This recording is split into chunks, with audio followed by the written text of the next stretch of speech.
So today I'm going to be doing a book chat over Artemis Fowl, which is a fantasy, adventure, and sci-fi novel by Irish author Eoin Colfer. The main character in Artemis Fowl is Artemis Fowl II. He is a 12-year-old Irish boy and the son of an Irish crime lord. In the years preceding the book, Artemis's father disappears, and his mother is so distraught that she becomes bedridden. So at the start of the book, Artemis is essentially on his own. He has a lot of freedom and a lot of money, which is not a good combination. Artemis's main companion is his manservant and bodyguard, whose name is Butler. And in addition to being Artemis's bodyguard and manservant, Butler is also a father figure to Artemis and his friend. Butler's family has been serving the Fowls for generations, and so he's been with Artemis since the day he was born. And he's very loyal to him throughout the book.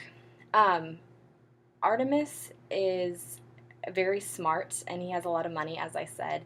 However, he has been raised to be a criminal mastermind, so he kind of uses his powers for evil. Before the book starts, Artemis has somehow discovered the existence of fairies, and in the book, fairies is kind of an overarching term used to describe lots of magical creatures, such as elves, dwarves, trolls, etc. But anyway, Artemis at the start of the book finds this sacred fairy book, which tells him all the fairies' secrets, including about a sacred ritual they have to complete in order to get their magic back or restore their magic. And it involves taking an acorn and planting it somewhere else. So Artemis's idea is that he wants to restore his family's fortune by kidnapping a fairy and then ransoming them for fairy gold. And while Artemis is still rather wealthy, his family is no longer as wealthy as they were before his father disappeared. The fairy that Artemis ends up kidnapping is Captain Holly Short. She is actually an elf, and she works for the Lower Elements Police. She's the first female member of the LEP, and so she's very determined to prove herself. She's described as being 3 feet tall, with pointed ears, brown skin, auburn hair, and hazel eyes.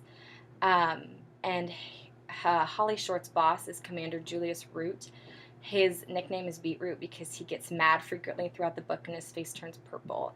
But he genuinely cares about Holly, and he serves as a father figure for her, and when she gets kidnapped, he is willing to do anything it takes to get her back. Another character in the book is Mulch Diggums. He is a criminal dwarf.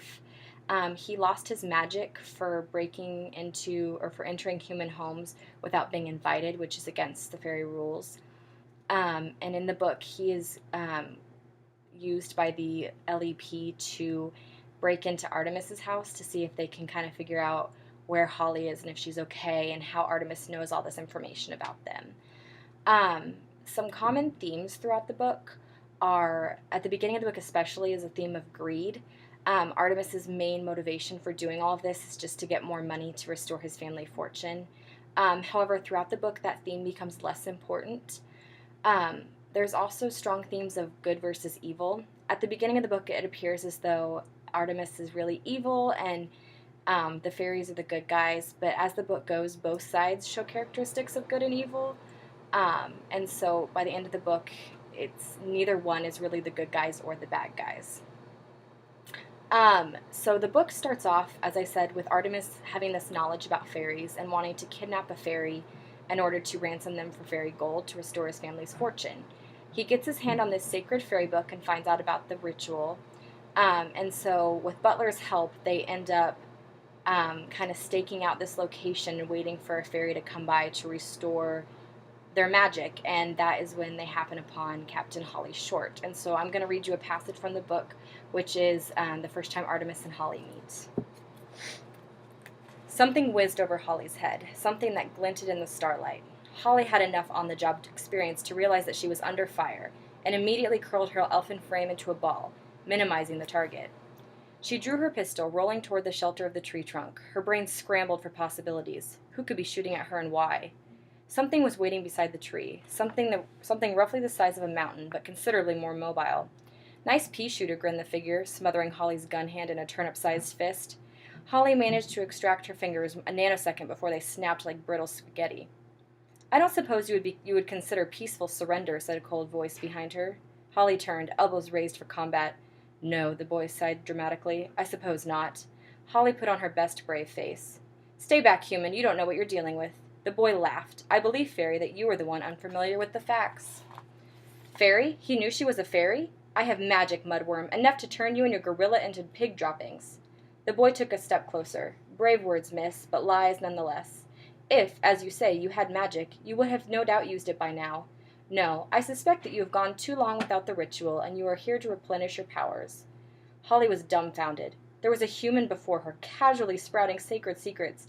This was disastrous, catastrophic. It could mean the end of generations of peace. If the humans were aware of a fairy subculture, it was only a matter of time before the two species went to war. So ultimately, Butler and Artemis are able to subdue Holly and take her back to Fowl Manor. And once Commander Root discovers that Holly's been kidnapped, he and the other LEP officers kind of rush to her rescue. They attempt to use their fairy tricks to break into Artemis's house and free Holly. However, because Artemis has this book, he knows all of their secrets and he's able to outsmart them. That's when they decide to call in Mulch to see if he can kind of burrow underneath the house and be their eyes and ears. And that's when Mulch discovers that Artemis has the sacred fairy book. And so that kind of tips the fairies off as to where he's getting his information and what he knows. Artemis then demands that the fairies give him 1 metric ton of 24-karat gold in exchange for Holly. The fairies, however, don't really want to do that, so they release a troll into Fowl Manor to kind of force Artemis to and invite them in because he can't defeat the troll, but they can. About this time, however, Holly manages to complete the ritual and get her magic back, and so she gets free of her cell. So that's where I'm going to stop. So right now, Holly is free, and the troll's in the house destroying everything, and we don't know if Artemis is going to let the fairies in, or if he's going to defeat the troll himself, or if Holly's going to somehow save the day. So I hope you read it. It's a great book.